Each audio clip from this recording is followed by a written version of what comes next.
Welcome to the Spoiler Alert Podcast. I'm your host, Nate Krenz, and today we don't have Dakota. He's been busy this month. He's taking care of his grandmother. I've been moving. It's kind of chaos. If we don't get many videos out this month, it's because of that. But today we have a special guest, my friend Matt Stoner, aka Jimmy McGreeson. Just tell them a little bit about yourself, Matt, and where they can find your stuff. Hey, man. My name is Matt, aka Jimmy McGreeson. I am on Twitch Tuesdays and Thursdays most of the time, 5:30 Central. It's twitch.tv/Jimmy McGreeson, all one long ass word. And it's basically mixed between Pee-wee's Playhouse and early 90s MTV with really bad video games in there. And we sit and we talk about just garbage, constant garbage for about 5 hours a night. And then we all leave and it's a good time. Dope. I've come in on just a couple of episodes. Been pretty busy, but saw that you were streaming last night. We're still kind of new to the Twitch game on Spoiler Alert. We technically have a Twitch up now, but nothing's on it because I've been trying to figure it out. We are on SoundCloud now, though, by the way. So anybody, yeah, I know it's a big deal. Fire mixtape coming. And today, the movie we will be reviewing is Dredd. Dredd stars Carl Urban, Olivia Thirlby, and Lena Headey. And it's a post-apocalyptic movie. It's based off of a comic book back in the day. I really don't know too much about comics. And then I also know that, Matt, you're not super well versed on the comics and Dredd. So no, not Dredd, no. But I know a little bit. You do fucks with the comics, though. I fucks with them hard. The long way. But if anyone in the comments does know something or like a thing or two about the Dredd comics, feel free to drop some knowledge bombs or get in some comment fights. The movie begins with a like big, beautiful landscape of this wasteland, and we have a voiceover of like a little bit of exposition that's explaining that like there's nuclear war and basically the entire East Coast from Boston to DC is now one big mega city. Mm-hmm. And the cities are mostly like smaller buildings and then like these mega structures that you see behind me. And that shot at the beginning is amazing. Mm-hmm. Like it looks awesome, especially for like 2011 and for the budget that they had for this movie. Like that shot was awesome. This movie, I love that. This movie throughout is just really visually appealing. Yeah. And and I love this 3D too, because I think they filmed it for 3D. They did, yeah. What you have so often, and especially in 2011, it's gotten gradually a little bit better, but especially in 2011, when you have 3D scenes and you're not watching them on 3D TVs at home or whatever, you lose your depth of field completely. Like one of the movies that happens to like the worst that sticks out to me is one time I was watching on cable. It was one of the Final Destination movies. It was the one Final Destination 3D. It was the one with the race car. Yeah. The Final Destination. I think it was the fourth one. Yeah, I think it was like fourth or fifth.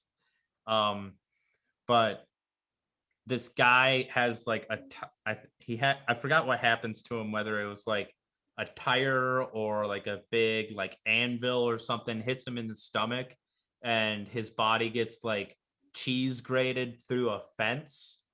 And like, so you have like hunks of flesh falling through the holes, and you could probably see it in 3D, but in 2D like you have no depth perception, so Right. it just seems like it's all the same flat image, and you're like, what the fuck just happened? The thing in this is like a weird 3D tangent, but this movie was great in 3D. I remember when it was released. I think they did it there's like the Avatar way, and then there's like the blockbuster way to do it. The Avatar way, the Avengers did it too when it was released. It was in 3D. And it's just little tiny subtle things. It wasn't so in your face, like the spit from Hulk's mouth hitting a window or something like that was in 3D when the rest was, in the background. That was what was in the foreground. The worst one I think I've ever seen. Do you remember when we watched Fright Night? Yeah. Fright Night. It's so also dark. R.I.P. Anton Yelchin. Oh yeah, no shit, dude. Oh yeah, Rough I stuff, forgot. man. Damn. But yeah, it's so dark, and I think that's one of the reasons that this movie worked in 3D so well is all of the cloud, like the mist and whatnot, was all done in 3D in the theater. And even though you don't have it on 3D like on the TV or whatever you're watching it on, if you don't have 3D, it's still, you're not missing any of that. Like, you're gonna miss the dimension with the hands and the skin and everything else going through a fence. It's just gonna look like a fat leg and fishnets. But like, at least this, it still looks like what it's supposed to look like. It's still smoke, it's still misty and sparkly, and smoke is a brilliant idea too, because human eyes just in real life don't have a lot of depth perception when they look at clouds. Like, if you think about it, like people don't, like, you can if you're in a helicopter or whatever, you can kind of see the difference in clouds and cloud height or whatever. But sometimes it's hard to tell if a group of clouds are like 100 feet above your head or 500 feet above your head. You know what I mean? For sure. Yeah.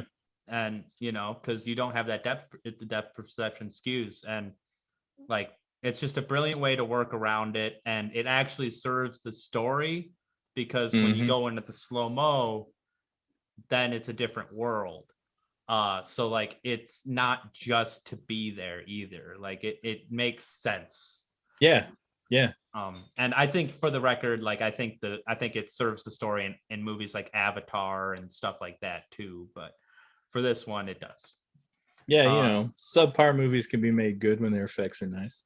Sick burn. I really just don't like Avatar. Well, anyway, I like it well enough, but man, they are really just like, they're like waiting on the sequels too. Like, and there's supposed to be like 5 more. Yeah, and they're filming. We're shooting 2, 3, and 4 right now. No, like, you're not. No, you're not, James Cameron. No, you're not. He's building submarines and shit. We're introduced to the Hall of Justice, which is a big ass building, and it's where all the judges are headquartered. It's briefly explained too that there's like 98 or 96% unemployment. Like, literally everyone is poor, and then there's like, for whoever basically lives on the top of these mega structures. So some of them are drug dealers. I'm sure some of them sell some kind of other shit. Jeff Bezos is probably in one of them. like he's like an AI like robot at this point or something. It always cracks me up in these movies because like Land of the Dead is the same way, where it's always a tower. There's always a tower somewhere, and that's your like social standing. Can you live in the tower or no? Yeah, and like it's you kind of see it in a lot of movies and comics and whatnot, but it is a good visual representation of like status, where where it's like, you want to get out of the slums and all the shit and like literally sewage at times, I'm sure, you know what I mean? And that process was used in Parasite too, because in Parasite they live right below like even just ground level in that window. And that was a big part of that movie. And then when you go to the rich place, it's a staircase, and it's like a stairway to heaven. Like, it's like, you know what I mean? Moving on up, man. Yeah, they're like it's a visual representation. It's used a lot, but I still think it almost always works. Yeah. So we see Dredd, who, if you haven't seen or read any of the comics, he's like got this helmet on where you can't see his eyes, badass motorcycle, and he's in this chase where where like there's an erratic driver, and I forget exactly how, if it's like some tech in his helmet that he could like exactly see what they were doing in their car, but or if he just assumed that they were under the influence of narcotics, but he was like under the influence of narcotics and he chased him down. I'm pretty sure that's what it was. It was the driving and them hanging out of the windows. Oh, right. And Yeah. acting like morons, basically. And I'm sure there's some smoke coming out of the windows. And we get this slow-mo shot of first person shot where they have like this fucking inhaler with like, you know, like this cloud, this like murky kind of like oily, you know, looking substance in it that you know, slows everything down and makes it really glossy and, you know, obviously slow and 3D and, you know, really good shot. You know, it's later learned that this drug is called slow-mo, which you know, at this point, like, you know, you kind of see it today regardless, but you know, it's always when you see like economic disparity, you always see like drugs go right with that, where the drugs aren't necessarily causing the economic disparity, but the more poor people there are, the more they're just like, fuck it. If I'm going to be alive in a shitty situation, I may as well get high. Exactly. I think that's a big part of we were talking about the visual stuff too, the visual representation of things. Also, I think, you know, in most movies, when you see all of these drugs and everything else, they look clean. And I think that was a big part of why they took such a close shot at the inhalers, because it literally looks like this dude is inhaling used toilet water. It is like disgusting looking. And it just goes along with like all the griminess that's all around and everything else. And like you were talking about, everybody's poor. 96% of the people there are unemployed. Like everything is just, people are just doing what they do to survive. And they're really just like, fuck it. And really the only people that are employed are probably the people that you see in the mega structures with those little with those little cheap ass stores and like, you know, the med lab guy. Yeah, the little shops.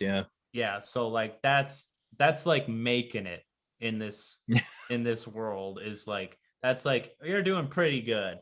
You know, and but shortly after that fight, it kind of just ends with you know, we kind of see the technology of his gun. He calls a hot shot and kills the guy and his head blows up. And then we get to a scene where we're back at the Hall of Justice, where he's, you know, Judge Dredd is given this new partner who is played by Olivia Thirlby, and her name is Anderson. And she's not wearing a helmet because she's actually a mutant, and she's really sympathetic to poor people, more so than most judges, because she grew up on like the outer edges of Mega City 1, and you could only assume that like the more outward you go, the closer to the nuclear radiation you get, and the more chance you have of beating a mutant. So like really like just the lowest of the low live to the outside. So that's kind of where she's from. And she's kind of optimistic and like more so than the others, where Dredd seems like the entire time like there's nothing that can be won here. Like, you know, even if I save 100,000 people, like what difference is it actually gonna make? Is like exactly is like basically what Dredd's mindset is almost the entire movie. And I think that's a big part. And I'm not sure, you know, like I said, I'm not familiar with the comics, but I know that in the comics, he does take his helmet off every now and again. In this movie, he doesn't at all.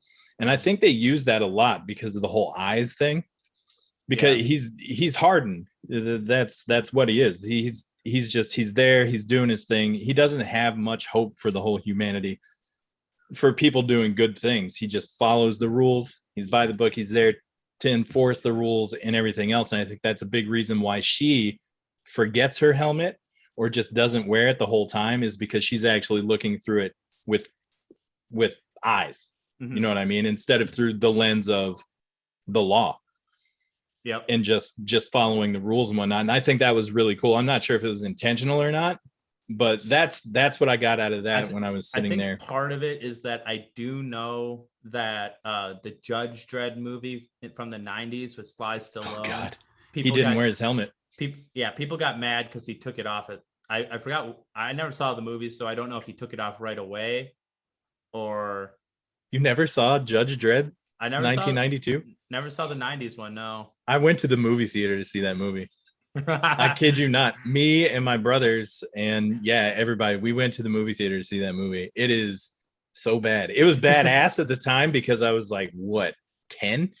But holy crap, watching it like now, it's really bad. And now knowing about the helmet thing, I understand the backlash that people have with it, because he doesn't wear it through the whole movie. Did he take the whole movie? See, I figured. Well, he wears it and then he takes it off like really early into the movie, and then he just doesn't wear it anymore.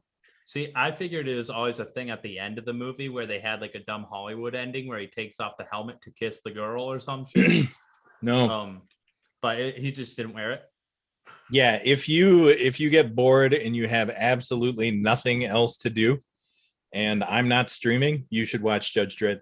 You're right. And, it's also very telling with how optimistic she is and being a psychic, because that gives you a good clue in that maybe there is like 1% of 1% of 1% of hope for humanity that they can get their shit together, because a psychic who can read everybody's minds, like you would think that a psychic in the Dredd world would read someone's mind, would read everybody's mind and just see the darkness and be like, right.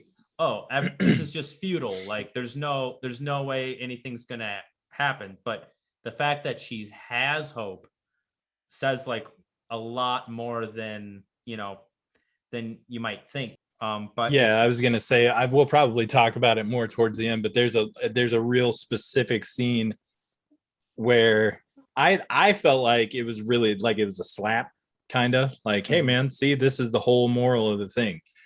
But I don't know, maybe I was just putting it there because that's what I wanted it to be. But yeah, we'll talk about it here in a little bit. Yep. And so it's her training day, which, by the way, we might do this at the end too, but some movie recommendations I have. If you end up liking this movie, I just wrote down 3 of them. I wrote down The Crow, because that's like a dark comics, like it's totally different kind of movie. But if you like kind of the dark comic genre, you'd like The Crow. Also, based on the whole story behind the creation of the comic is insane, and everybody should know it if you're a fan. Yeah, it's really tragic. I'm not a big comic book guy. I own The Crow. I read it in one day. Like it's I'm good. A massive fan. Yeah. And then another movie I have is Die Hard, because like buildings. But it's not Christmas, man. what is going on? Die Hard in March? This ain't right. Yeah, right. At least wait until July. Yep. And then the other recommendation I have is Training Day, in a weird way. Because it's kind of like a Training Day movie, in the sense that the young recruit comes in optimistic, and although it's more in the movie Training Day, it's more that the old cop is corrupt, and not so much that the old cop is hopeless, because in this movie the old cop is hopeless. Like Dredd is. I think the theme's about hopeless. The same though. It's a rookie who's thrown into the shit way too fast, and life comes at fast, bro. It comes at you fast, and they find out that they're in for way more than what they thought they were in for. I think that's a really good comparison. This just has more helmets. More helmets, more slow-mo, more 3D. Yeah. So since there's like 15, I think they say that there's like 15,000 major crimes every like hour or something like that, and or maybe even more just in Mega City 1. And so he's like, fuck it, rookie, like you pick the crime, let's go. And then she chooses a crime, peach trees, where there was a triple homicide. And just going back a little bit, we had seen in just the scene before this 3 people like that were part of an uprising clan in this peach trees megastructure, try to take over or infiltrate the top level of peach trees, which is run by Mama. And they were selling on their territory too. That's what it was. They were selling on their territory. And they like skinned them and threw them off the top of the structure and put them in slow-mo. So that like that's another point later that I want to get into. Yeah. But real quick, how come Wood Harris is always stuck in a tower somewhere? Avon Barksdale, man. Yeah, I guess always slanging out of the towers. Always. I guess he wasn't in a tower in Remember the Titans. No, I suppose not. Wood Harris plays Kay, who is probably Mama's third in command, because there's the other guy like Caleb that she kind of seems like she might be fucking, because the big muscular dude, not the albino guy. I'm thinking of the guy she lets see him, like her bathe and stuff. Yeah. So okay. We're talking about the same dude. Yeah. Yeah. And she seemed to get the most pissed when Dredd later kills him. Okay. And then, so they go into peach trees. You see these little shops and stuff. And those are the employed people, which, they're probably like, that's them doing well. And they kind of just keep their nose to the ground or whatever and don't bother anybody. But then there are other clans of, drug dealers and whatnot. And, but Mama, the way she got power, but she was like a prostitute for like a pretty powerful, like gang leader or whatever. And, the rumor is that she like bit off his dick and, then like, well, he disfigured her. There was something that happened where he had disfigured her, and she has that massive like X scar across her cheek, and like the other side of her, she got all fucked up pretty much, and she wasn't going to have a future as a prostitute anymore, and that's when she ended up taking it out on him. Yep. And then they kind of gloss over maybe some of the details, but they're basically like, people respected the fuck out of her because she's crazy. And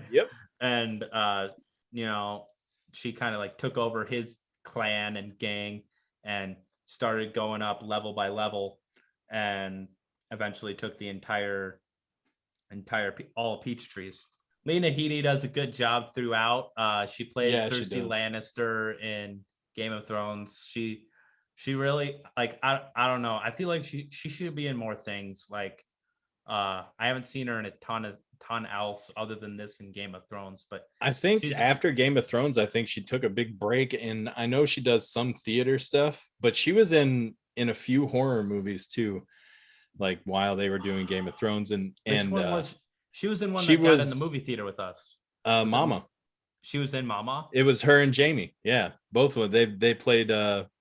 That's right. Boyfriend, girlfriend. And then Jessica Chastain was in that in a different role, right? Okay. Yeah. Gotcha. But yeah, like, she's a good actress, and Game of Thrones is what Game of Thrones is, but she's a badass. She plays a really good villain. She was good throughout Game of Thrones, like, Hey, she always played her part, that's for sure.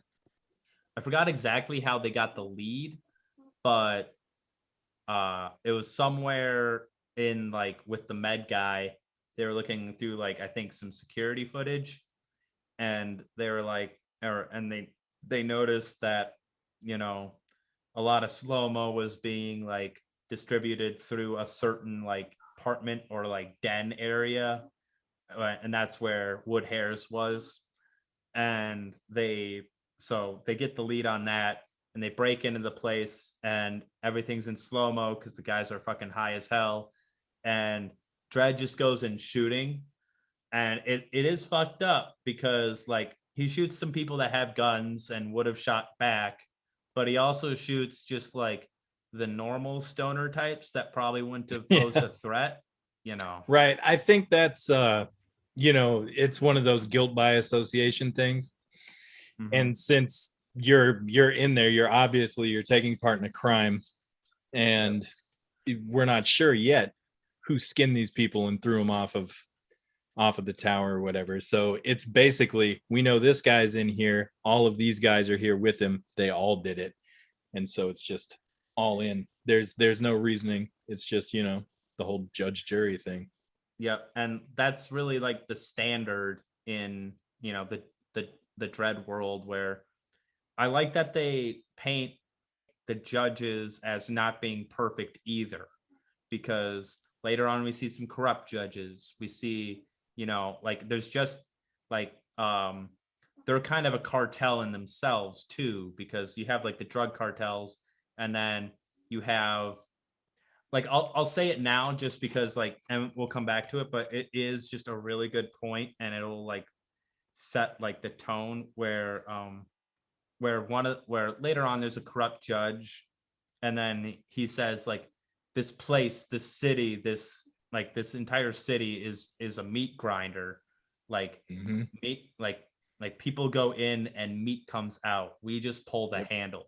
So they're executioners. They're not, they don't actually make things better. They still kill people that are innocent. They kill people that are, you know, or at least like, you know, just like maybe peaceful druggies. They probably kill a lot of peaceful druggies. Mm-hmm. And Yeah, and I then think that shows a lot of the attitude with some of the judges too. And I think that's one of the only spots where you see like a little bit of difference in Dredd's attitude at that part, because I mean the guy is basically just saying, who fucking cares? You yeah. know, what does it matter? Nobody cares about these people. And You're I gonna don't know about the comics, but let us know in the comments if it's like a Snowpiercer situation where they literally get eat like the people. on the meat wagon, because that's That even would have been more a good fucked thing up. to look up. Yeah, that would have been a good It thing wouldn't to check surprise on. me. It doesn't look like there's a lot of agriculture or No, not livestock. really. I didn't see too many dogs or cats or anything running around either, so Yeah, they probably already might be a went through all bad the time. pets. um, Yeah. I think that just, you know, says a lot about, you know, obviously to a lesser degree than Dread, but says a lot about nowadays where like the drug war and stuff like that, where it's kind of futile because you're just kind of keeping poor people poor, and poor people are going to want drugs. Like, Yep. you know, like, and also like decently well off people are probably going to want some drugs too, but you know, poor people are going to like feel like they have to have them. So like, Yeah, the richer people definitely aren't around here. That's for sure. yeah, I mean, like Lena They Headey's, probably live in Mega City 2, which is further to like the west or something. right, I know in the or comics just, there's 4 different mega cities. So I'm okay, assuming north, south, east, west.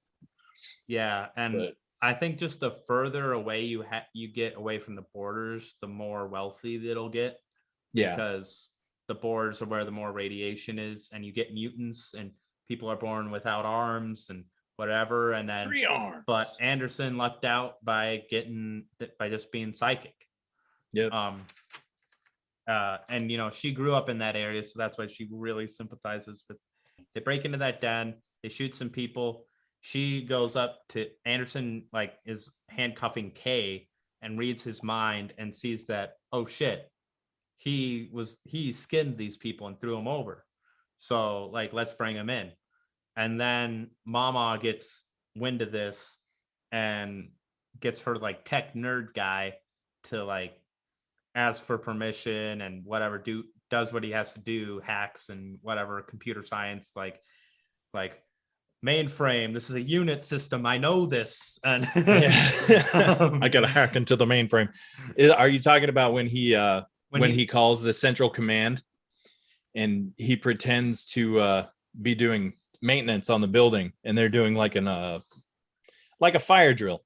Yeah, like it's something like that. Like they basically, he orders the big doors to be shut, and it actually closes right on a homeless guy that Dredd didn't really give a shit about. Anderson gave more of a shit about. Tells you a lot what's going on in the movie, though, is there's a fucking door just crushing a homeless guy. And then and then she gets on the PA system and says that there are 2 judges here. Any clan that can kill these judges and, you know, set my dude free or whatever.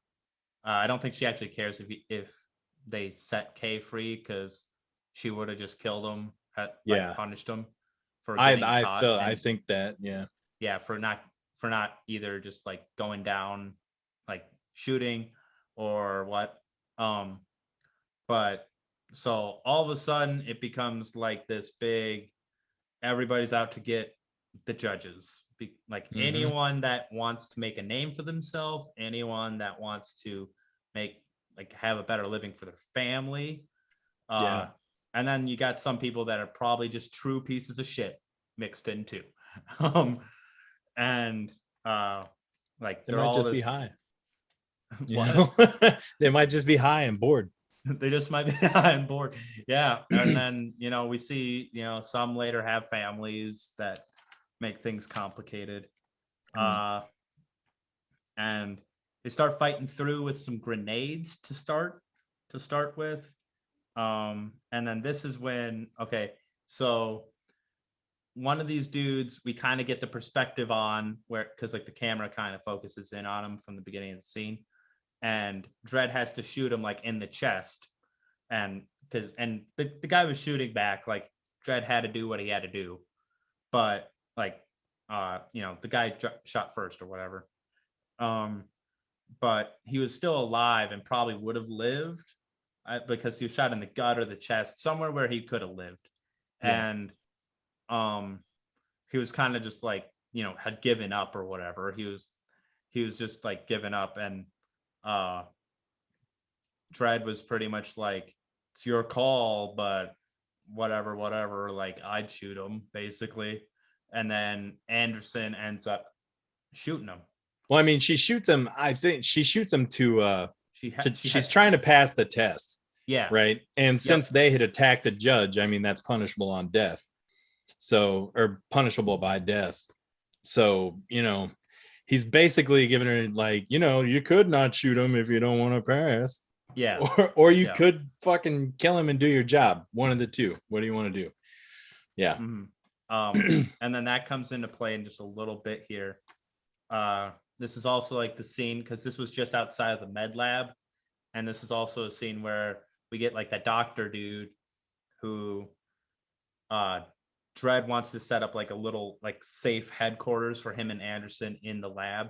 But he's like, we got to be neutral, man, because if they find out that I'm helping you, Mama's going to kill me. And even if even if I wasn't doing this for selfish, like save me reasons, it's also like, I'm probably the only fucking doctor in this mega city. So that's one of my favorite parts too, because he's like, you can't choose sides. And he said, yeah, I can't take a side. I can't choose sides. And he was like, well, you already picked a side because you're not letting us in. He's like, look around, dude. Everybody's fighting everybody. There are no sides at all. So he's looking out for himself is what he's doing. And he also I think he also kind of thinks that Dredd is fucked too. Well, I mean, and think about it too. All of these people just watched 3 skinned people fall out of the sky. You've got hundreds of them versus the 2 judges and whoever helps them is going to get the same thing. I mean, it's this self-preservation is the name of the game in the whole movie. Survival. I also believe that it was around this time, it may be later in the movie, so maybe I'm jumping the gun, but I think it was around this time when they were still like on the same level, that they had snuck away into a different house where there was the family of the guy that Anderson had killed. And, like he's a case where like he's just trying to provide for his family. And Anderson was reading this woman's mind that they had to like sneak away in her house in her like apartment area. And she's reading her mind, and she's just like, I just want you off off this, like away from us. Like, just get out. Like, I won't say anything, but like she understands why her husband is trying to provide for her in that way, but she also doesn't want him to come close to the judges and get fucking shot like he did. Right. And she doesn't know that he's dead either. Like at all. She thinks he's out there chasing him. Yeah. And that's it. And I think at that point that's kind of when things start to click for Anderson, that she's like, yeah, I mean, I'm probably not gonna pass. I'm just like, if it comes to a situation like that again and I let someone go and I fail, so be it. You know what I mean? Yeah.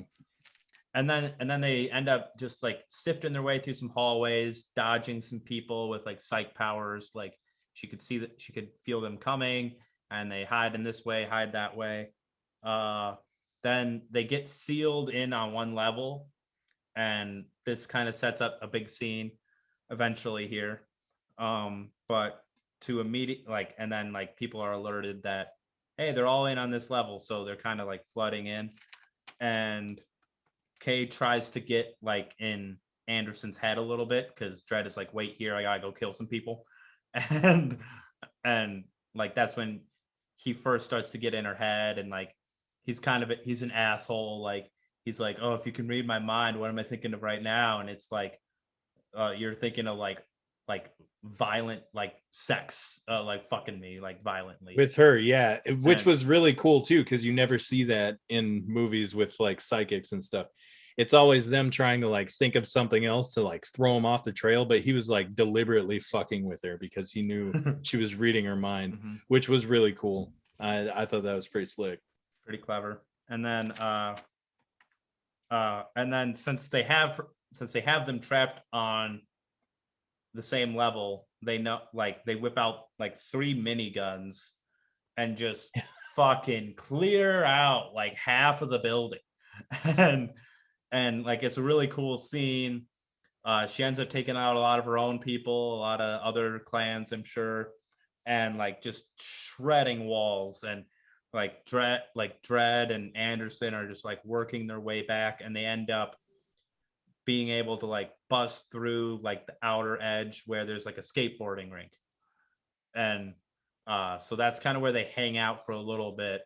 But just before they're done and like hiding out there, Mama's second in command, Caleb, goes to kind of check things out, and Dredd kills all of his guys and then takes Caleb and throws him over the edge. And like that's like one of the like really badass scenes where Mama's like, oh, so this guy is a special judge. And also when they're outside, they're able to call for backup, which they weren't before, because like I guess the mega city was blocking it or whatever. Yeah, the shielding. They make a big deal out of that a couple times in the movie about how much steel is around the building. And then when the albino guy, her tech mainframe dude, when he calls in, they make a point for the operator that they're talking to, who initiates the lockdown, to say that all emergency calls and emergency services will be blocked during this test time. So they have, all through this, because if anybody calls, nobody's going to come in. Yeah, because it's like if you're doing a fire drill and someone's like, oh, something's happening, and call 911. You don't need 911 because it's a drill. But yeah, like, that's what they get them to think.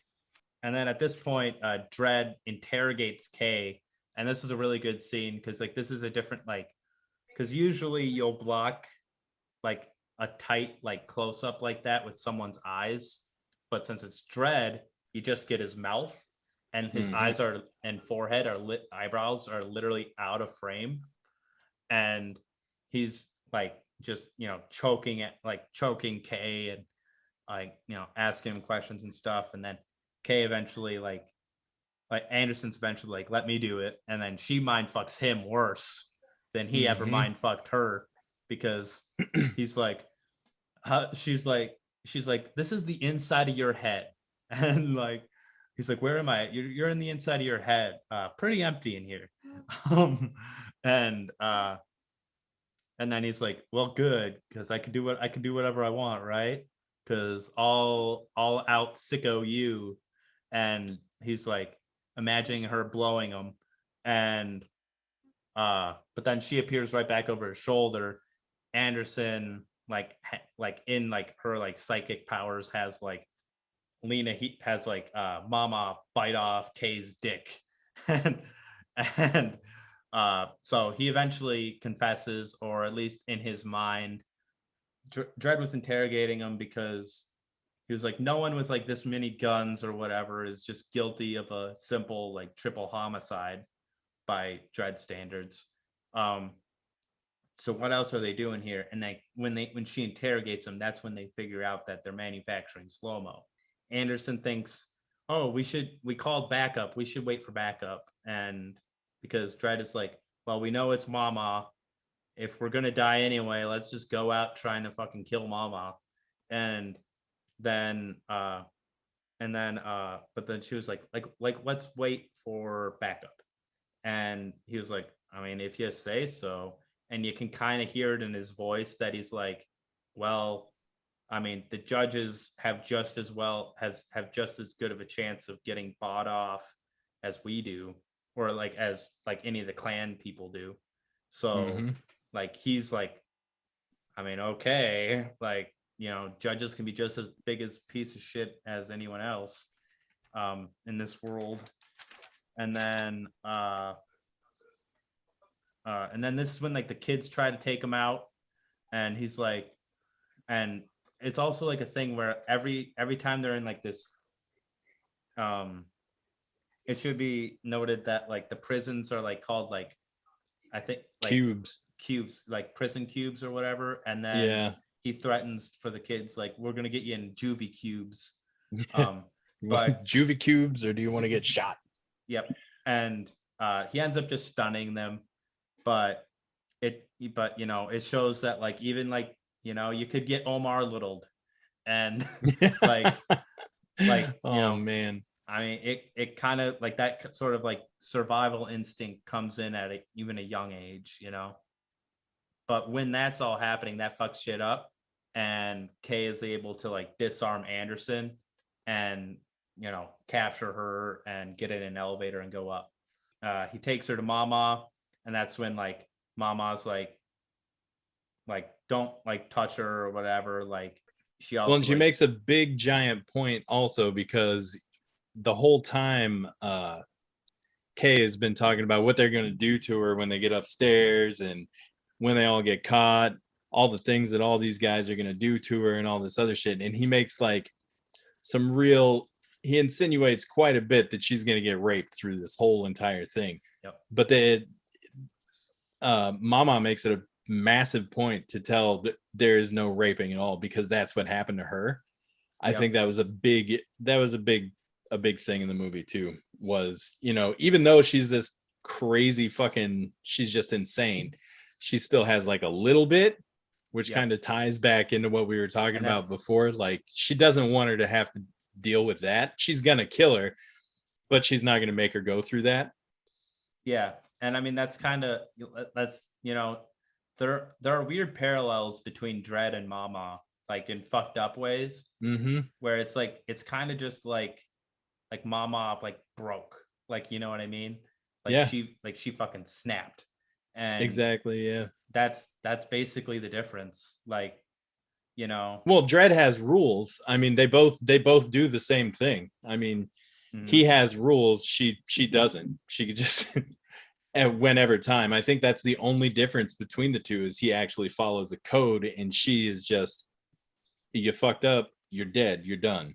I can do whatever the hell I want to you, for any reason. It doesn't matter. And how close, like, and maybe some of this is brought up in the comics, but how close is Dredd to snapping too? Like, if they had killed, like, if they had raped and killed Anderson, he already kind of snaps in this movie, like in like a more kind of hero way. But like, if they had killed her, does he totally snap and become corrupt and just fucking go on a tirade? You know what I mean? Like, does he become fucking king of one of these mega structures and like King Judge or something like that? Like you can't tell when that kind of shit would happen. Right. Then Dredd uses the PA, and this is one of the most badass scenes in the movie, where it's like, it's judgment time. And citizens of peach trees. Yeah, his voice, he's so good when he gets on the microphone too. It's so funny. Carl Urban should be in more stuff too.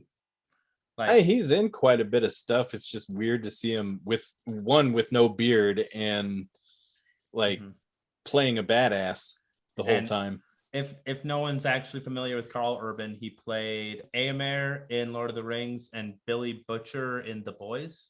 Like, that's a cool thing about this movie is you have a lot of like non-A-list actors, and it's just cool to see them in something like this that's pretty damn good.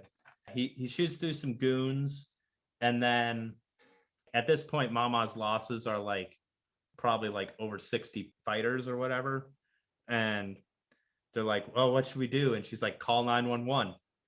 Yeah. And so she buys off some judges, or she's already got him on the payroll. I feel like she already had him on the payroll. Could be. Yeah. Like they actually do the dirty work for her whenever she wants. And like they walk into and they kill the med lab guy because the med lab guy decides like I'm not sure how much of it is him thinking like, oh, maybe Dredd does have a chance and like it's worth it to like be like, oh, maybe like 4 judges versus however many left of Mama's clan there are. Maybe that's a better odds than I had before. So yeah, not so much sure if it's him gauging his odds or if it's like a net or if it's like a true like coming around. But he's like, whatever, this is Mama, like Mama did it. And then they're like, are you prepared to testify? He's like, oh, yep. And then they shoot him. Yep. Because they were already setting the plan on framing the 3 deaths in the middle. They were like, all right, blah, blah, blah, this happened. They killed Dredd. We killed them, blah, blah, blah, blah. Something like that. They were getting their plan together. Dredd picks up on it pretty quick though, because he like figures out that there was like fuck ups between like the emergency calls. Like he said that there should have been like two calls or whatever. Yeah, he said that they got a call that there was a judge in trouble in Peachtree, and he said, what was it? How many? Yeah, that's exactly what the line was. He was like, how many? And he said, what? And he was like, how many judges? He said, should have been 2 judges, and then shot him. Just bang, done. Well, like he shot at him, but like I think that first guy was the guy that he like fucking hammered his windpipe. Oh no, that's the second dude. That's the guy that he actually fights for a minute. Okay. Yeah, he swallow this. Like bam, hit him with the elbow right in the windpipe. Oh god, that was brutal. Yep. And that's so bad. And then he ends up blowing like the head off of another judge. And another thing I think they did cool that a lot of action movies don't. Like I'm not like a big sort of bullet counter where, I'm not like a stickler where it's like, 6 gunshots go off and we don't see him reload. Like, yeah, movie's bad. Like, I'm not like that, but but he does have they do have limited ammo. So it is like a good like story element to kind of give you a ticking time clock where they can't just camp out for weeks waiting for backup. They have so many guns and they have to shoot to kill. You know what I mean? Or so many bullets and they have to shoot to kill. So that's kind of like a good natural ticking time clock that keeps the movie going. And he runs out of bullets and he has to use like a bomb round and blows up a guy's head. And then Dredd gets shot by like the lead corrupt judge. And they're kind of doing the bad guy talking to him before they die thing. And Anderson had already killed another judge because she read the judge's mind really quick and shot her. The scene where like Dredd is starting to is shot like kind of right below the chest, and he's kind of like starting to bleed quite a bit. He says like wait, and then and then the corrupt judge goes into like this big soliloquy of like the famous Judge Dredd. And it's also noted by this judge that like when he's getting paid by Mama, he's like, I want $1 million because you don't know who Dredd is. I do. He's a fucking badass. But he's like, the Judge Dredd asks for mercy when he's like about to fucking die because you're too weak. And blah, blah, blah. He's like, no, I was waiting for her to shoot you. And Anderson shoots him in the back, saves Dredd. Actually, how Anderson escapes too, I messed that up. How Anderson escapes is Kay tries to execute her, but he tries to execute her with her own gun, and there's like some sort of sensor on it. There's some foreshadowing to that in the beginning because they have when they're showing him getting his weapons ready and everything else, they show him put the gun in his hand and then put his fingers on the trigger so that it can read his fingers. And then in the little screen on the side of the gun, it says ID OK. And so it's like a fingerprint sensor. So it knows who's using the gun so that they can't lose their weapon and then it be used on them. That's cool. I didn't catch that, but it blows up Kay's arm and then she kicks him and he presumably bleeds out and dies. But yeah, I was going to say, it's worth pointing out that the first person that she has shot other than the guy downstairs when she hesitated, the other judge, the lady that she ends up killing before she gets out and whatnot, says that she's going to hesitate or whatever. She's either going to shoot her and kill her, or she's going to point her gun and hesitate and then I'm going to shoot and kill her or whatever. But that's the first time that she actually hasn't sat and thought to use her power or tried to figure out what she should do first. She actually acted on instinct. And before that chick could even finish her sentence, she had already read her mind and just bang, done. So, I mean, that's a big turning point for her, I feel like, because she's actually she's doing what she was sent out to do, is to be a judge that uses her power, for good, but knows when to use her power. You know what I mean? And doesn't, the whole time she was being tested, she was looking for validation to make sure she wasn't fucking up and failing from Dredd. But this time she's just like, fuck it. Like, instinct took over and it was all over. So that's pretty notable moment right there. And it comes up later on too. So that meat grinder scene actually happened during that whole shootout. Which again, if anyone knows, and I'll probably Google this eventually, but is it a Snowpiercer thing? Do they actually are they actually eating people in the front car? What is going on? Tilda Swinton's in here somewhere. She is. She's on one of these buildings fucking shit up. Probably. She may have been the albino. Who knows? And then they come across the tech guy and they kind of interrogate him quick. And then he was like, you can get through her headquarters. You can't like shoot through it, but you can get through it this way. And then Dredd was considering shooting him, but Anderson lets him go because she reads his mind and sees like how much like Mama had tortured him and how like he didn't have any choice other than to do the kind of shit he was doing. And he was like, you just let a criminal off the hook. That's a fail, Anderson.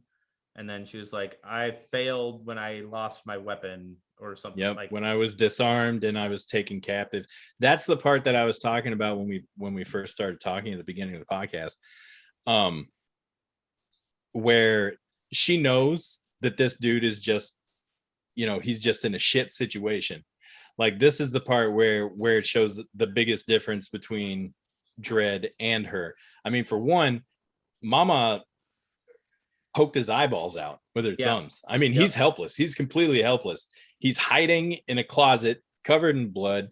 He's just waiting. He knows he's going to die. Dredd's got this reputation. Everybody else is getting blown up around him. He's the closest person to Mama.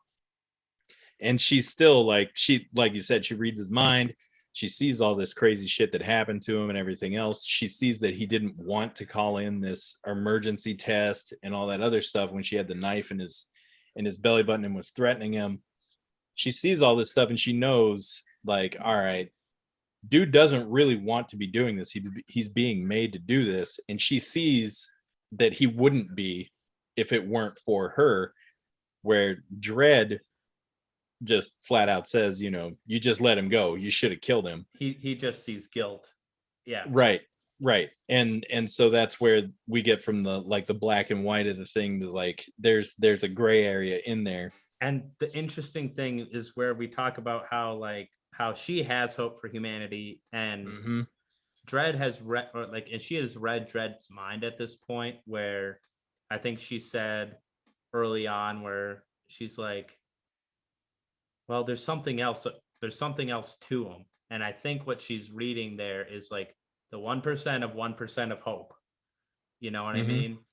And like that comes out when Anderson is captured in the PA system. And that's why I like that scene so much, because it's like he's almost to his point of snapping, even for how like cold and calculating he is. That's as close to losing it as he gets in this movie, is when she's captured, because he does, although he can't see hope himself, I think he finds hope, or like finds virtue in someone that can see the hope.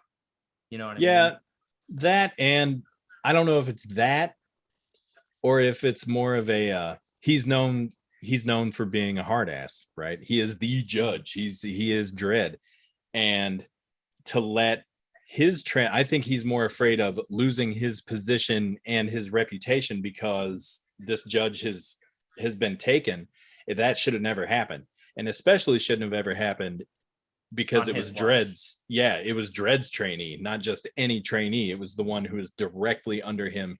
He was responsible for. So I mean, you're right. I think like there's that little bit, but I think you're right. Yeah, it's definitely a reputation thing too, though. You're right. All right, so they break into the headquarters. Most of her henchmen at that point are pretty easy to kill, and we see her set up a detonator on her arm, and it's set to her heartbeat. So if they can't just shoot the arm off because it won't read a heartbeat, and then the shit will blow up, because she says she has charges from like the top 50 stories or something like that. High explosives that'll take out the top 50 stories of this whole tower. Yeah. And he shoots her in the gut because she is the only one left. So like he shoots her in the gut pretty easily and then picks her up, which by the way, I don't know how many videos we're going to get out this month. So let's just acknowledge real quick. Happy International Women's Day. Hey. There's a strong good character and there's a strong evil character in this movie. What do you know? We might have some more appropriate International Women's Day like movies coming out. Like it's just a busy week month for everybody. Like I know that would even be interested in the podcast, because Dakota's taking care of his grandmother, like supporting women. There you go. I moved. So like I'm like, it took me a while just to even get my shit together over here. And we have another guest who could be of value in that way, but she's going to be busy for a couple weeks and not able to come on. So, if we don't have a better opportunity, happy International Women's Month and Day. That might be a weird time to do it. This is the greatest time to say it. We're about to kill this chick. Happy International Women's Day. He's about to throw her out a fucking window. Yeah. Yeah. Wow. Timing, man. Perfect. I mean, But see, at the same time, though, the woman has already saved the day. Yeah, she's saved Dredd a couple times. She's the only one that has any level of sympathy or any level. She honestly might be the only reason that they're still alive. Mm-hmm. Strong female characters, even though this is a male, like even though it's a big tough male lead, he's not really super embraceable. I think that's really worth pointing out too. Is the two strongest characters in the movie who have the most power for one are women. Mm-hmm. I mean, you've got Mama who runs the entire shit, right? She has she power. She controls all on her own. Yeah, exactly. Like, fuck it, I'm just gonna do this on reputation and badassery. And yep. You know and what? Then you've got the other one who is basically going against what she's supposed to be doing and trying to use it for good and trying to be an actual good judge. And swaying the main character, who is just a big badass, into her way of by this point thinking the same way that she does. Yeah, at least a little bit. Like he is fucking like a granite kind of like apocalyptically badass person, but even breaking down that wall a little bit is a big deal for Dredd. But yeah, so then like he's like, yeah, what's the range on that detonator though, Mama? And do you think that's going to get through all this steel when we couldn't even? Do you think that's going to get through all this steel when we couldn't even get signals out? He like shoots her full of slow-mo and throws her off, and it's like the coolest scene in the movie. And it's honestly, pretty awesome. If you're into this kind of thing, if you're not high at this point in the movie, pause it and get high for this part of the movie. Because she falls out with glass.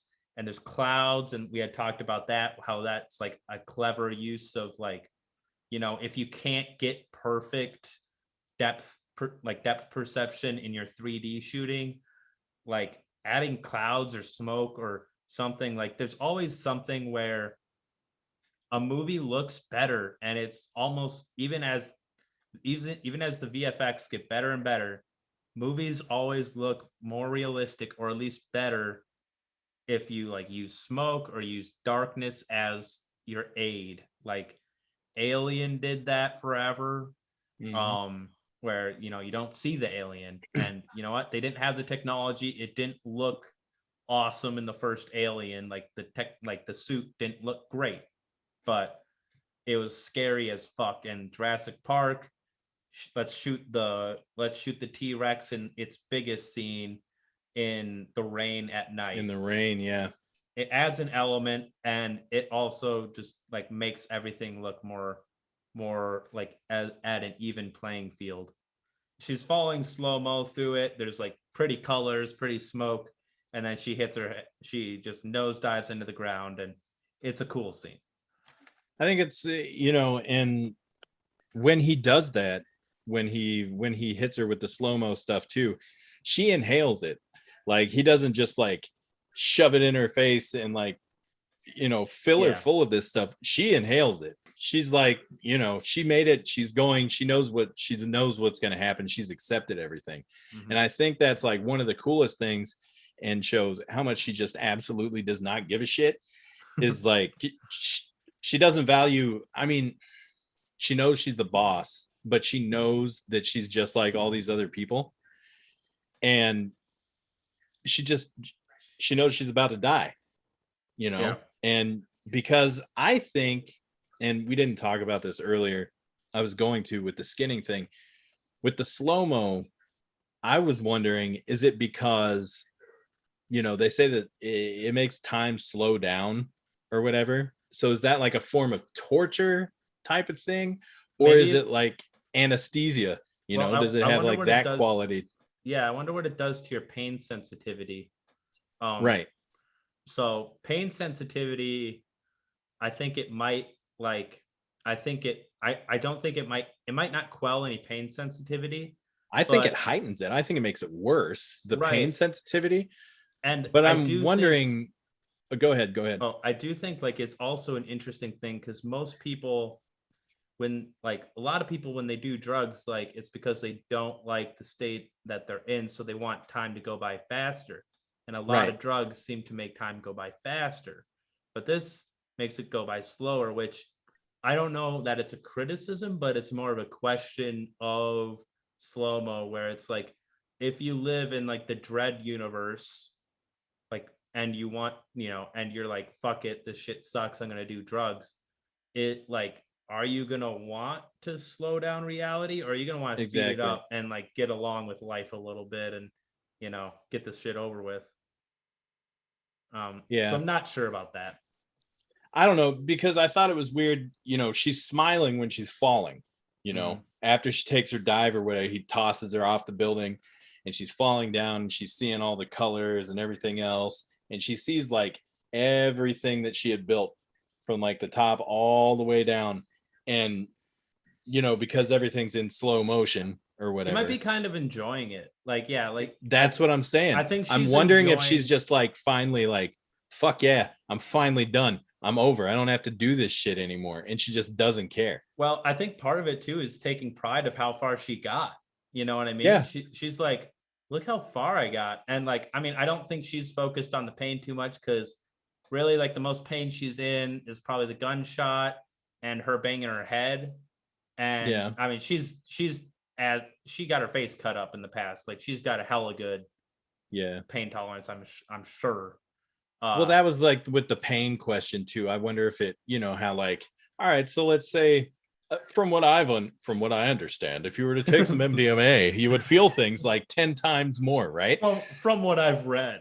From what I've read, I mean, this is just what the kids are doing these days. I don't know, and I don't know about any of this stuff, but so is she feeling it more then, or is it like a, like I was saying, like an anesthetic type of thing, to where it dulls the pain a little bit? Mm-hmm. And that's why she's so smiley. Because look, dude, if I get shot in the stomach and somebody tosses me off a building, I don't give a fuck how proud I am. I'm not going to be smiling at all. It's not going to happen. Like, I don't get it. But I mean, obviously it's sped her up some, because her heartbeat stays going, Yeah. like through the whole thing. And I would think that, I don't know. Maybe like the pain comes in like these weird swells, you know what I mean? Like along with like, I don't know. Yeah, I don't know. Yeah. But she just looks satisfied. Like her whole yeah. life, like she was just fulfilled. Like And, everything is done. I made it all the way to the top, and the baddest motherfucker on the planet is the one who had to take me out. And that was it. mm-hmm. Done. And her death, like at the end, like they do a good job of like having her death tell the story, like reiterate the story of the world as a whole. Cause it's like, fuck it. How many people had as good of a life as I had for at least a portion in time? Yeah. How many people are at the top of megastructures and fucking came from the bottom and now we're here type of deal? Like there is almost zero economic mobility in this world, and she made it happen. I'm glad you brought that up, because I do think, yeah, she was more proud of her works than anything. Yeah. Like she was looking down, she's like, fuck yeah, man. like Yeah. most people just die in the sewage, I made it all the way up. Yeah. Yep. And he gives Anderson a field dressing, Dredd does. And then at the bottom, this is basically the end of the movie. At the bottom of the doors, she gives him her badge, and whether she she assumes she failed, but even if she had passed, she's not going to do it. Mhm. And then like the commander or the commissioner, the police commissioner, comes by, and then she's like, how'd she do? And he was like, she's a pass. And she's like, I told you she would be. And then ends with some voiceover, him driving away on his motorcycle. And Yeah. I don't know, like I think this And is see, that's why I think she's the hero of the whole movie. I mean, Dredd's just like a vehicle for her to get to her moment, I think she is the actual hero of the movie because she's changed him. She's changed his entire way of thinking. Um, she learned how to use everything that she uses, that she had before that she didn't know how to use. And now maybe she can just become Batman, Yeah, but exactly. but Except for Dredd lady Batwoman. version. Yeah. Yeah. Batwoman in Dreadland. There you go. She's actually, from what I read, she is a recurring character in the comic book that teams up with Dredd quite a bit. Okay. And I think we're at the end of the movie now. I thought this movie was great. It was way better than I thought it was going to be. And again, I saw Judge Dredd in the theater. So I'm not going to lie. I went into this with a ton of bias because I remember like for one, Demolition Man came out about the same time Judge Dredd did. Yep. Right. So as soon as I thought Judge Dredd, all I can see is the gaudy ass helmet. And I mean, his costume in the old movie is fucking insane. He looks like a video game character that's like a space admiral. Does he look like, did you ever see Jingle All the Way? Does he look like Turbo Man? Yes, except for like wider. Also, fun fact, Arnold Schwarzenegger was supposed to play Judge Dredd in the first one, but he wouldn't play him because he had to wear the helmet. They wanted him to wear the helmet. And they took it off anyway. Yeah, and he wasn't going to play it because nobody would see his face. That's fucking funny. But anyway, so I went into this with like a ton of bias because I had seen that movie. I knew the comic books. I've read like maybe 3 or 4. I was never a huge Judge Dredd fan. That was like IDM Comics. I think DC did some of it later on, but they were their own comic book, their own publisher for a while. I think it was 2099 AD or 2000 AD Comics or something like that. There's a DC run which wasn't as brutal because they had to follow the comic code, but I had read some and I wasn't like a huge fan because to me, being a Marvel person ever since I was, tiny in like the mid 80s and whatnot, because I'm old, he was a ripoff of the Punisher just in space is what it looked like to me. I mean, he was the Punisher, except for he had a big Juggernaut costume on, and the motorcycle in the first movie is so fucking weird. But so yeah, going into this, I was just like, all right, cool. It's going to be I was waiting for one-liners. I was waiting for like cheesy, hamming it up camera shit, all this other, one-liner, give him a wink and a nod, everything else, where the 3 seashells. And then I realized, oh, that's the wrong movie. That's Demolition Man. And then you realize that all that shit blend together. And this was awesome. I mean, the story was really good. I mean, it's an action movie, right? Yeah. I mean, and for an action movie, I was telling my girlfriend before we started recording that I didn't know what I was going to tell you, what the moral of this thing would be, because it's just a straight up action movie. There is no message to this movie. But I think with us talking about it more, there was a message in the movie, and it was, this whole grim, everybody in this city is dirty and cutthroat, and it's just so it's all Darwinism everywhere. It's all strongest is going to survive. That's going to be it. And everybody's just willing to murder each other to get there, right? To get to the top, like Mama did. But there's just that. Yeah, there's just that teeny little bit, man. That teeny little bit, and she showed us that somewhere somebody out there is going to be all right. Humanity pretty much isn't completely lost.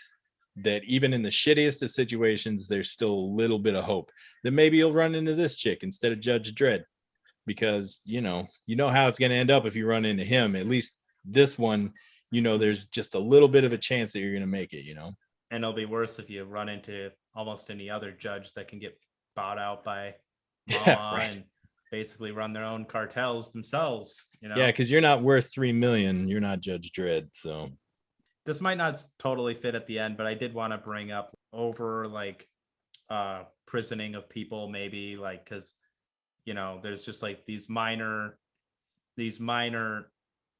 infractions that like people would be like, you're loitering. That's 3 days in the cubes. Like it's just it only serves to keep poor people poor, and it doesn't like when it gets to be that level where the only powers are like a policing force and a violent cartel force, like that's what it leads to. It leads to poverty, it leads to economic discrepancy, it leads to violent means of capitalism and whatnot. Like so I mean, going the other way, I think a lot of that is because we never actually see how the cube system works.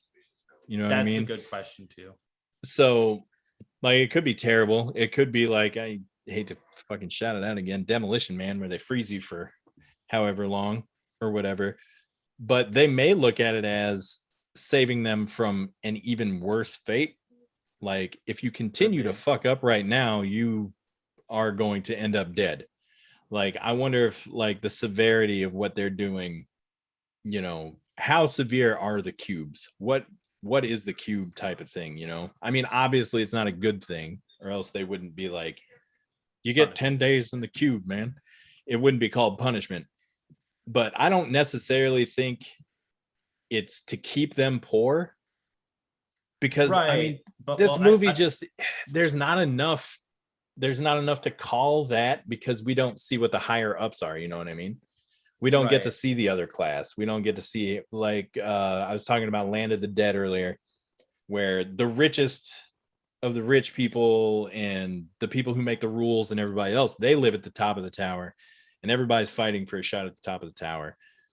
And the whole reason that they do it is so that they're not eaten by zombies. You know what I mean? Mhm. And so in this, I don't get, I don't know if I really get the same feeling of they're putting them in prison to keep them poor. You know what I mean? I think it's just I what don't they know have to how do. I don't know how intentional it is. I don't think it's very intentional.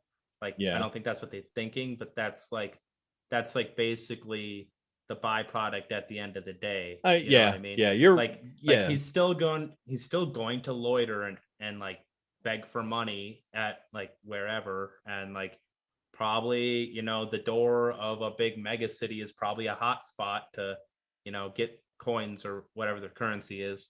I do think that they could have, it would have been hard, but I like how tight the movie is, Mm-hmm. but it would have, so it might have been difficult, but it would have been nice, like you say, to see, you know, what the cubes look like, what the higher classes do look like. Cause I mean, there's got to be some people that are living a little more plush than Mama, you know, there's got to be like, because Yeah. Mama started poor and became powerful. There's got to be at least some people that started powerful. You know what I And mean? stayed that way. Yeah. Yeah. They're rich. So I mean, well, maybe I that would think be better served in a sequel, but exactly, that's what I was just going to say, is I think it's almost, no pun intended, criminal that this movie doesn't get a sequel, because it was so good. I mean, and there's it was actually more to see. There's more story to tell. oh, there's a ton. I mean, you've got Mega City 1, and then like I said before, I cheated and found out that there are, you know, 3 more mega cities. I mean, there's so much stuff there. This wouldn't be a running series if there wasn't stuff to tell. I mean, it still might run, but I know that it ran from 1974 until into the 90s. I mean, that's 20 years. And then they picked it back up again in the 2000s, and then did a run before this, and then one that tied into the movie. So, I mean, there's tons of stuff out there. And I think, you know, this isn't even the movie is just basically the industry. They pumped out like 3 Fast and the Furious movies like Yeah. around this fucking thing, and this movie is probably 20 times the movie that any of those fucking movies are. This I movie is agree. way better. Yep. And let's just transition that into our ratings. I was going into today thinking, you know, I'm gonna give it 3.5 out of 5. But I find myself that like every time after I talk about these movies, even the ones that are bad movies like Johnny Mnemonic, I think I ended up giving Johnny Mnemonic a 2.5. and I walked in that day thinking like 1.5 or 2. It happens. And like the more you talk it through, the more you appreciate it, and the more you even, even for the flaws, you see like why the flaws are there, or you see, certain things that wouldn't be easy to do that are good decisions that movies do make. So I'm gonna go wild, and stars are arbitrary anyway. I say this at almost every video. The review is in the review. I almost could give a fuck about the stars, but I'm gonna go crazy and give it 4 stars out of 5. Yeah, I agree with that. I would say 4 stars. For sure, 4 stars. I mean, compared to other action movies that are, I mean, let's talk about comic book based movies. Yeah, if we were restricting it to like the dark comic genre, I'd give it 5 stars. I'd give like this and The Crow 5 stars basically. This could go up again. I'd go with like 4 3/4 because there's no way that this ever touches The Dark Knight. And right. Yeah, well, The Dark Knight, okay, like the whole Nolan Dark trilogy. Knight's like platinum, like, yeah. All like, right, yeah. but no, yeah, this 100% dark comic book movies. Aliens became a comic book after, but I mean, yeah, The Crow is up there. This movie, I feel like just underneath, like underneath The Crow, right above The Crow City of Angels, because City of Angels was really good. I don't give a shit. Like, I love that movie. I don't care. The Crow City Angels was good, and the only reason it gets shit is because it came out way too soon and it wasn't Brandon Lee in it. But that movie was really good. He died. The rest of them are fucking terrible. Eddie Furlong is The Crow, should have never happened. But it was, oh god, Eddie so Furlong bad. had a rough go at it after T2. It just wasn't meant to be, man. And it's just as cheesy. It should not have happened. Like, it just shouldn't have ever happened. But yeah, I'd say that this movie is one that other people, when they make an action movie, not even a comic book movie, I think an action movie in general, they could watch this because it was structured really well. It wasn't like ham-fisted with all of their stuff. The pace was great. The movie's only an hour and a half long. Like, I mean, people are making movies. I like a good, like, The Dark Knight, 3 hours long. I mean, yeah, we can fuck with some long ass movies. Yeah, not I mean, long movies are not a problem, but the story is good enough to where that hour and a half really doesn't feel like an hour and a half. This honestly felt like if I could have watched double this, they could have done a sequel, tacked it on to the end, and I could have watched the rest of it and then been like, yeah, that movie was long enough. It was super tight. There were no useless scenes.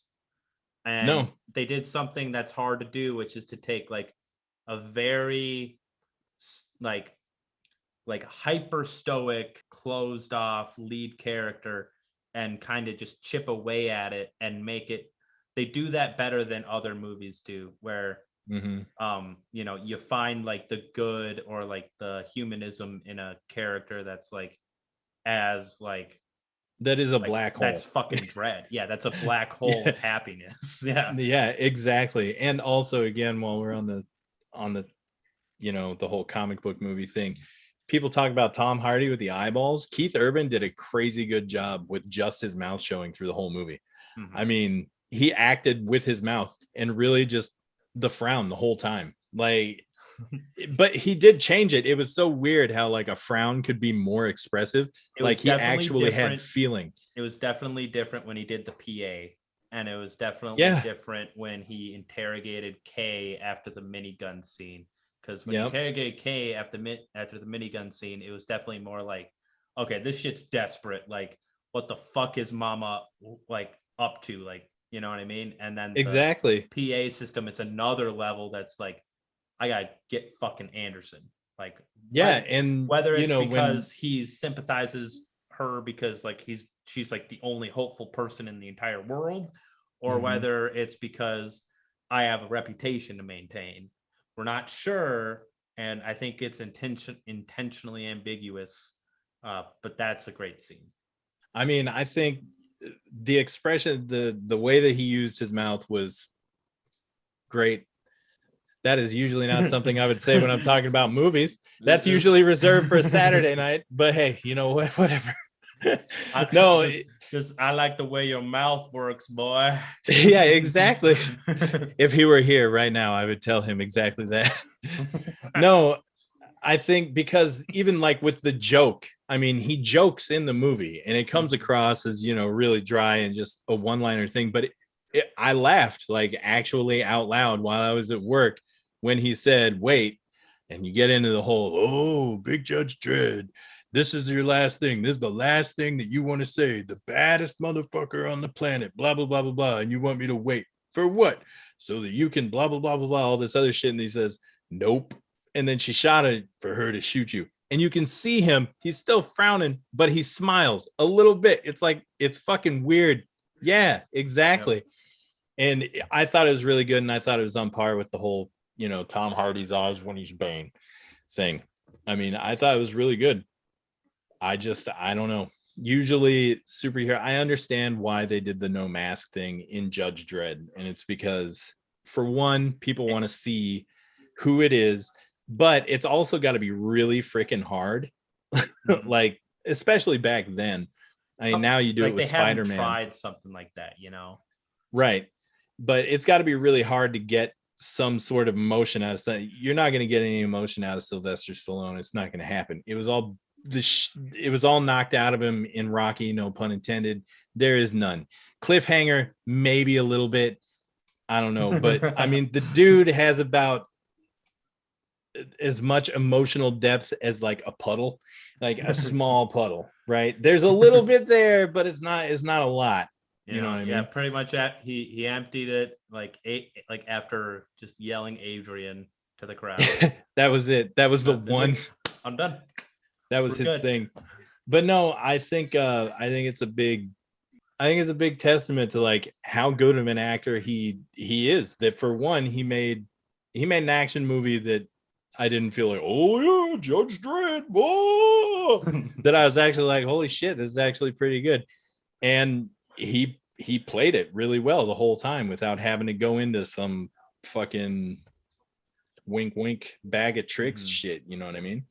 It's really good. I don't know. I liked it. It's 4 stars. I actually own it on Hulu or Vudu, and I didn't even know I did. So all right, Matt, give them your where to find you one more time, and then I'll send it off.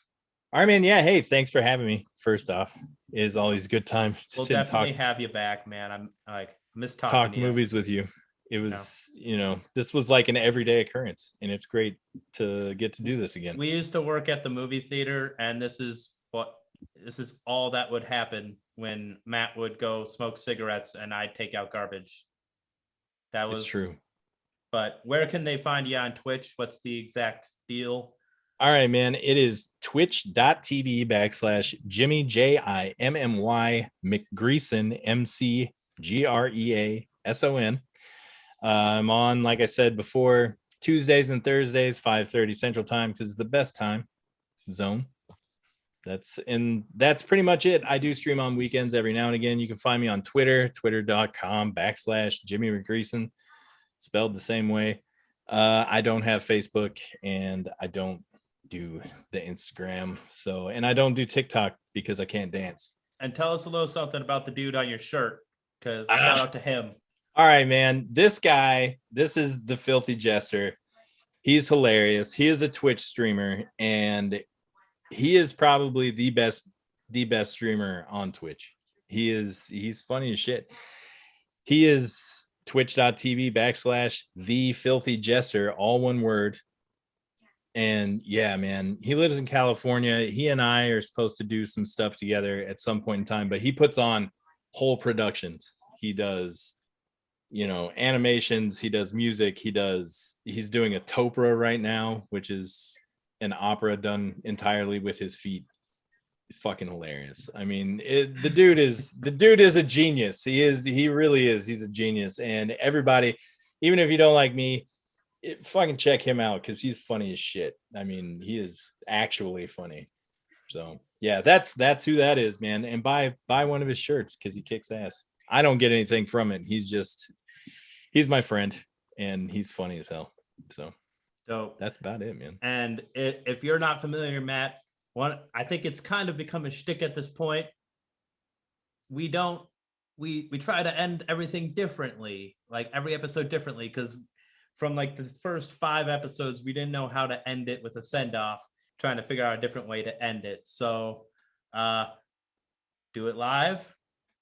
Fucking do it live, man.